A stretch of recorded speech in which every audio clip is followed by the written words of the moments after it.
여러분 안녕하십니까? 오늘은 12월 21일 수요일입니다. 오늘 정부에서 2023년 경제정책 방향을 발표했습니다.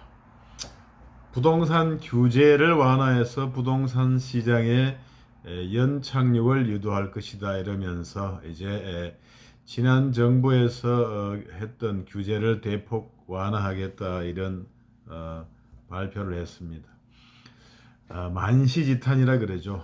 때늦은 감이 있지만 타당한 방향이다 이렇게 생각이 됩니다. 그런데 이런 뉴스가 나올 때마다 신문에서 어떤 소위 좌파 진영의 인사들인 하는 비판이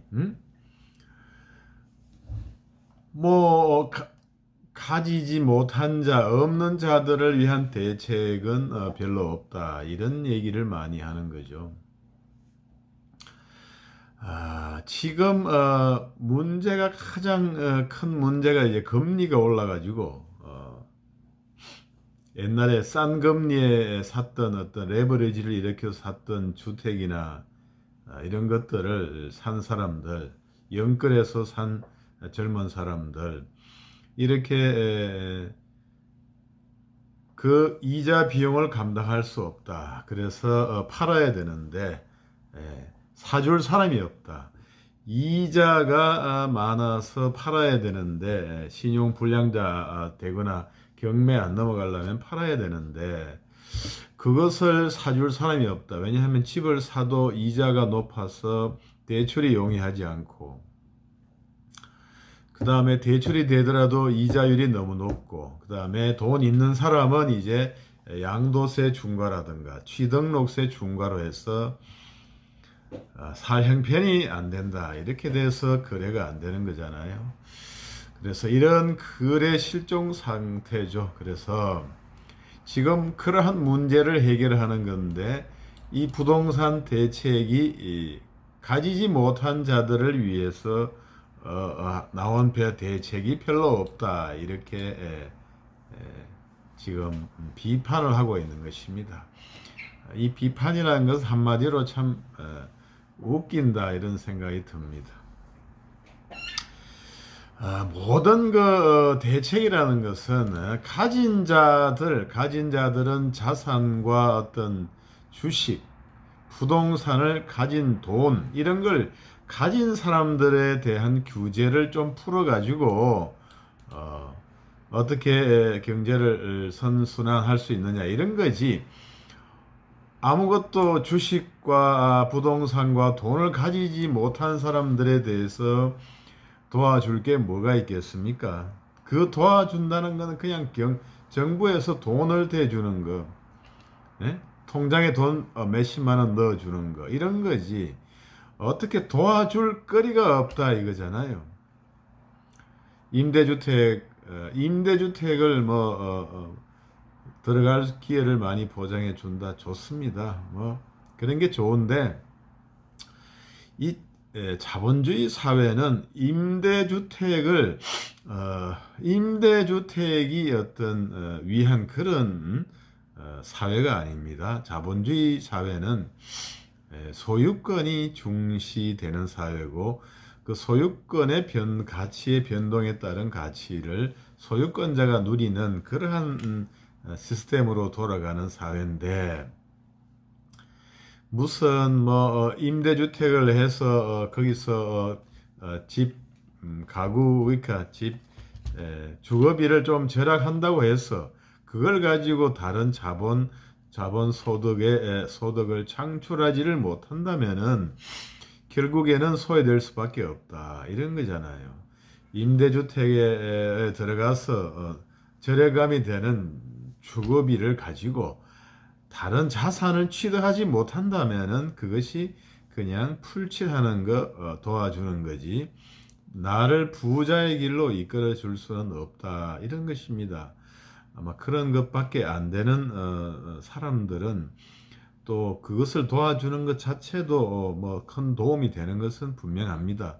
다만 이제 그런 게 아니라 좀 더 이제 부자가 되고 이렇게 하려면은 그런 것이 큰 도움이 되지 못한다, 이런 말씀을 드리고자 하는 것입니다. 그래서 이러한 부동산 규제를 대폭 푸는데 가지지 못한 사람들에 대해서 한 대책은 별로 없다, 이런 비판이 타당하지 못한 헛다리 비판이다, 이런 말씀을 드리고자 하는 것입니다.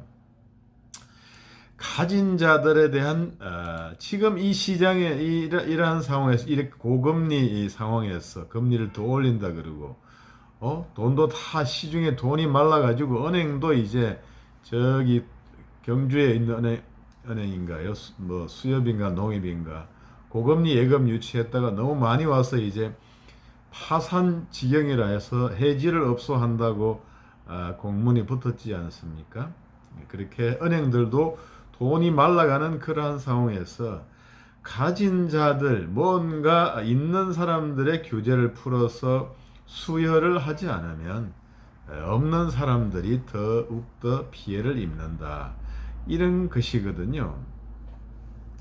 지난 정부에서 이렇게 여러 가지 수요 억제 정책을 해서 이제 다주택자라든가 주택을 많이 취득하는 사람들을 죄인 취급해서 규제를 엄청 했죠. 양도세, 취득세, 그다음에 장특공에 온갖 거를 다 했는데 임사자 폐지 이런 것들을 많이 했는데 이제 그리고 금융 규제로서 15억 초과 대출 금지, 무슨 은행에 간섭을 해서 대출 금지도 많죠. 무슨 얼마 이상이면 중도금 대출이 되니 안 되니 참 황당한 그런 규제가 많은데, 그러한 것들이 누적이 된 이런 금리 인상의 상황에서 이제 그러한 것들이 하나의 연착륙의 질곡이 되어서 해제를 하려고 하는 그잖아요. 그런데 이제 없는 사람을 위한 대책은 별로 없다, 이렇게 비판하는 것은 헛다리 비판이고, 이것이 바로 결과적으로 어려운 사람을, 없는 사람을 도와주는 정책이다, 이런 얘기예요. 지금 이렇게 너무 어려운데 누가 이 물건을 받아줍니까? 돈 있는 사람이 투자의 여력이 있는 사람이 받아줄 수밖에 없다는 거죠. 그 투자의 여력이 있는 사람은 투자의 여력이 있는 사람은 왜 투자를 안 하느냐? 양도세 중과 그리고 취득세 중과 이런 것 때문에 투자를 안 한다는 거잖아요. 금리를 견딜 수 있더라도 양도세 중과해서 다 뺏어가 버리고 취득세 중과해서 뺏어가고 이런 식으로 해서 안 한다는 건데, 이것을 풀어야 지금 고통 속에 빠져 있는 영끌족들이라든가 뒤늦게 참지 못하고 주택시장의 매수 대열에 가담했던 사람들에게 도움이 된다는 것입니다. 그래서 이제는 자꾸 이 대책이 민주당에서 많이 하잖아요. 초부자 감세 이러면서 플래카드 많이 붙어 있더라고요. 자기들은 국민 감세고, 국힘은 초부자 감세고 해서 국민 다수와 초부자의 대결로 몰아가는데,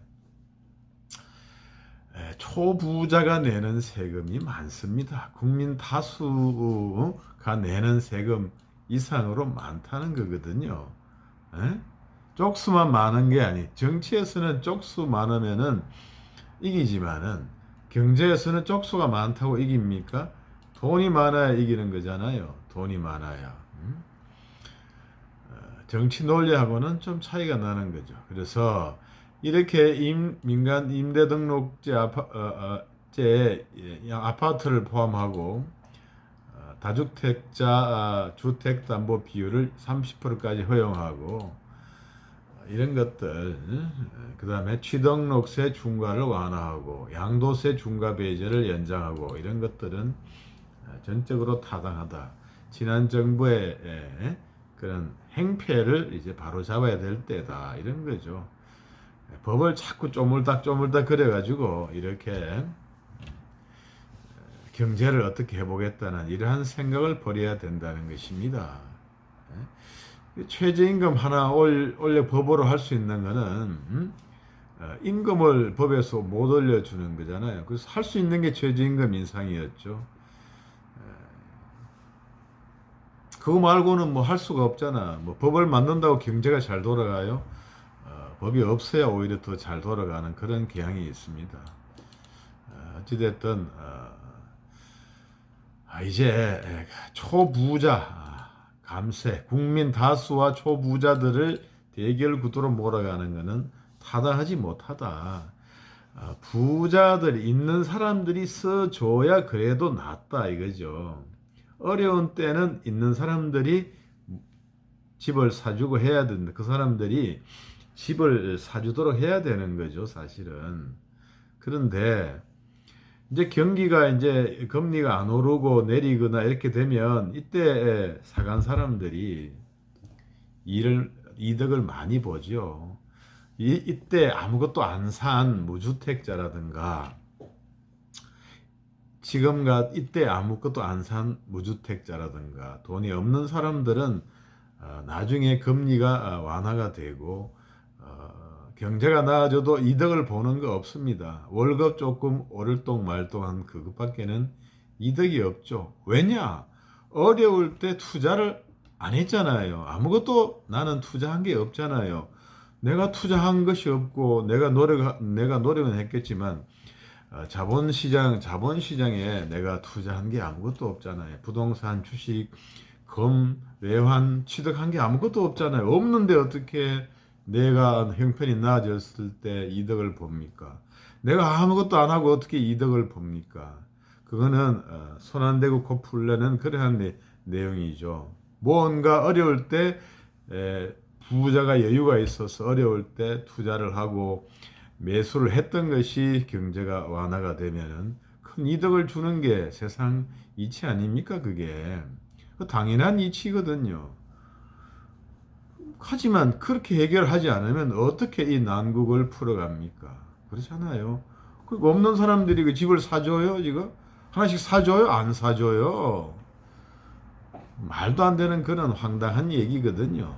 그래서 이런 것들이 결론에 있어 가지고는 부자들에게 혜택을 주는 정책이에요. 없는 사람들보다는 부자들에게 혜택이 더 돌아가는 정책입니다. 하지만 그렇게라도 하지 않으면 없는 사람은 더욱더 힘들다. 막차 탄 영끌족들은 이렇게라도 하지 않으면 힘들다는 거죠. 나라에서 그러면 영끌족에 대해서 대출금을 그냥 갚아주는 그런 정책을 할 수가 있겠습니까? 그런 게 아니잖아요. 그 영끌족들이 샀던 집값 너무 과도하게 폭락하지 않고 이자율을 갚아 나갈 수 있도록 해주는 이런 것들이 필요한 거지. 거래를 활성화하고 달리 없는 사람들은 도와줄 수가 없다 이것입니다. 그것이 정치 논리하고는 다른 냉혹한 경제 논리잖아요. 내가 뭘 남이 나라에서 도와줄 거리를 자산, 부동산, 주식, 토지, 금 무언가를 사놔야만이 나라에서 뭔가를 도와줬을 때 내가 가졌던 것이 레버리지 효과를 일으키는 거지. 아무것도 사지를 안 했는데 투자를 안 했는데 나라에서 형편이 좋아서 도와주려고 할 때 뭘 가지고 도와주겠습니까? 통장에 돈 몇십만 원 넣어주는 것밖에 없지 않겠어요? 그 몇십만 원으로 인생이 바뀝니까? 아니잖아요. 참 그렇기 때문에 내가 투자하지 않고 배팅을 안 하고 뭔가를 걸지 않았는데 뭐 온다. 그래서 어려운 때 없는 사람을 도와준다고 해서 형편이 좋아져서 없는 사람의 형편이 풀리지 않는다. 그거는 자연의 이치라는 게 자연의 이치. 법칙이라고 말할 수 있겠습니다. 쌀 때 많이 사모은 사람이 여유가 있는 사람이 사모으지 없는 사람이 어떻게 사모아요? 그 사람들이 나중에 잘 나갈 때 돈 많이 벌게 되는 건 당연한 거 아니에요? 그리고 이러한 어려운 때 그러한 투자를 할 수 있는 사람은 가진 자들 아니에요? 그러니까 가진 자들을 위한 정책이 나를 위한 정책이 되는 거죠. 없는 사람을 위한 정책. 없는 사람들에게 가는 혜택은 적어요. 하지만 그것이 없는 사람들한테는 크다 이거죠. 예? 지금 영끌 하다가 지금 목이 깔락깔락 하는데 그 집이 팔리면, 예? 조금 더 낮게 팔리면 얼마나 도움이 되겠습니까? 돈 몇십만 원 통장에 넣어주는 거하고 같을 수가 있겠어요? 내가 몇 억 빚내 가지고 이걸, 예? 샀는데 착 쑥쑥 떨어지는데 안 떨어지고 좀 올라서 팔 수 있다면은 그게 얼마나 도움이 되는 것입니까? 내가 하루하루가 힘들고 고통스럽고 이자 낸다고 죽을 지경인데, 예? 그거를 해결해 줄 수 있는 도움이 된다면 그것보다 더 감사한 일이 어디 있겠어요. 그게 통장에 30만 원, 50만 원 넣어주는 풀칠 도와주는 거하고 비교가 되겠습니까? 그래서 그런 비판은, 예? 타당하지 못하고 말도 안 되는 혹세무민의 비판이다 이렇게 생각을 합니다. 부자를 탓하지 마라, 욕하지 마라. 부자는 어려워도 부자고 안 어려워도 부자. 어려울 때 돈을 많이 긁어 모았다가 이제 나중에 잘 나갈 때 돈을 벌게 되는 거죠. 그런 것들은 어쩔 수 없는 구조다 이런 것이고, 국민들도 이런 막무가내 뭐 초부자와 국민을 비교하는 그런 프레임은 이제 구시대의 낡은 이데올로기다 이렇게 깨달아야 되겠습니다. 지금 난국을 타개할 것은 있는 자에 대한 규제를 풀어서 없는 자를 조금이나마 도와주는 것. 목숨이 깔락깔락 지금 물에 빠져가지고 콧구멍만 내놓고 지금 숨이 넘어갈동 말동하는 상황에서 조금 도와주는 것은 부자들의 그런 투자가 필요하다 이거잖아요. 없는 사람이 나도 콧구멍에 물이 들어올락 말락 넘어가는데 어떻게 도와줍니까? 어떻게 집을 사고 어떻게 부동산을 삽니까? 말도 안 되는 비판을 이제는 해서는 안 된다 이거고, 부자와 가난한 사람은 적이 아니다. 서로 도와가며 사는 거다. 이것을 국민들이 깊이 깨닫고 민주당의 대단한 프레임에 속아 넘어가고, 이런 좌파, 진보 아니죠. 좌파, 그냥 좌파 지식인 언론인의 그러한 혹세무민 얘기에 넘어가지 않는 참된 지혜를 얻어야 되겠다. 이런 말씀을 드리겠습니다. 이상 물개소리연구소 김도균이었습니다. 여러분 구독, 좋아요 부탁드리겠습니다. 감사합니다.